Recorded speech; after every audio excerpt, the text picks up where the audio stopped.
మెదక్ జిల్లా నర్సాపూర్లో మంత్రి వివేక్ పర్యటనలో ఉద్రిక్తత వాతావరణం నెలకొంది. కళ్యాణ లక్ష్మి షాదీ ముబారక్ చెక్కుల పంపిణీ కార్యక్రమంలో బీఆర్ఎస్ కాంగ్రెస్ శ్రేణుల మధ్య వాగ్వాదం నెలకొంది. మహిళలకు నెలకు 2500 పథకం ఎప్పుడు ఇస్తారని మంత్రిని ఎమ్మెల్యే సునీత లక్ష్మారెడ్డి నిలదీశారు. కేసీఆర్ కాళేశ్వరం ప్రాజెక్టు పేరుతో వేల కోట్ల రూపాయలు అప్పులు చేయడం వల్లే జాప్యం జరుగుతోందని మంత్రి వివేక్ బదిలిచ్చారు. దీంతో ఒక్కసారిగా బీఆర్ఎస్ నేతలు అసంతృప్తిని వ్యక్తం చేశారు. వెంటనే స్పందించిన ఎమ్మెల్యే సునీత లక్ష్మారెడ్డి కాళేశ్వరంపై హైకోర్టు క్లీన్ చిట్ వచ్చిందని దానిపై మాట్లాడొద్దని ఎమ్మెల్యే సునీత లక్ష్మారెడ్డి కోరారు. అయినా వెనక్కి తగ్గని మంత్రి వివేక్ ఇప్పుడున్న ఆర్టీసీ కార్మికుల సమ్మెకు కూడా కేసీఆర్ వల్లే జరుగుతోందని చెప్పడంతో బీఆర్ఎస్ కార్యకర్తలు మరింత ఆగ్రహం వ్యక్తం చేశారు. దీంతో సభా ప్రాంగణంలో కాంగ్రెస్ బీఆర్ఎస్ శ్రేణులు పోటాపోటీగా నినాదాలు చేసుకున్నారు. ఇరు వర్గాలను అదుపు చేయలేక పరిస్థితిని కంట్రోల్ చేయలేక పోలీసులు తంటాలు పడ్డారు.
మెదక్ జిల్లా నర్సాపూర్లో మంత్రి వివేక్ పర్యటనలో ఉద్రిక్తత వాతావరణం నెలకొంది.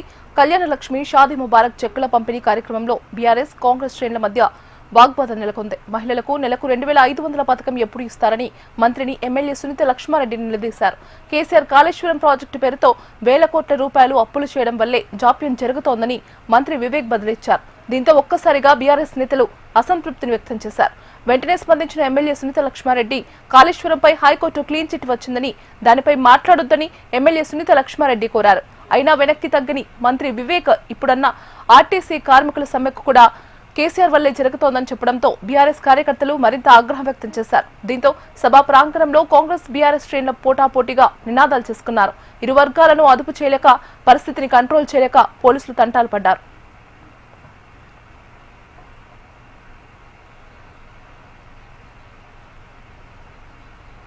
ఇక ఇదే అంశానికి సంబంధించి మరింత సమాచారం అందించడానికి మా కరెస్పాండెంట్ యోగానందరెడ్డి ఫోన్లో సిద్ధంగా ఉన్నారు. యోగానందరెడ్డి.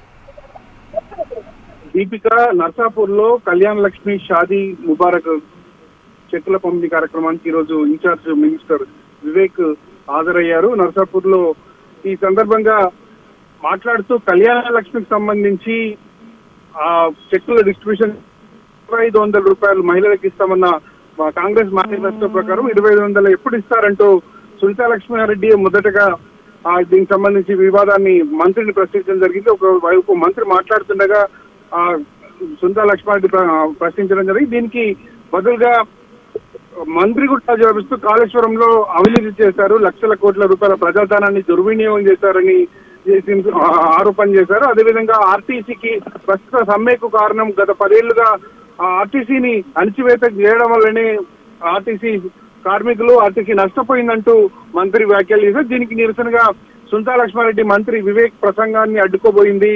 ఆ కాళేశ్వరం విషయంలో హైకోర్టు క్లీన్ చిట్ ఇచ్చినప్పటికీ మంత్రి మాట్లాడుతున్నాడని అబ్జెక్షన్ చేసింది. దీంతో ఒక్కసారిగా జై కేసీఆర్, జై రేవంత్ అంటూ కాంగ్రెస్ అదేవిధంగా టీఆర్ఎస్ కార్యకర్తలు పోటాపోటీగా నినాదాలు చేయడం జరిగింది.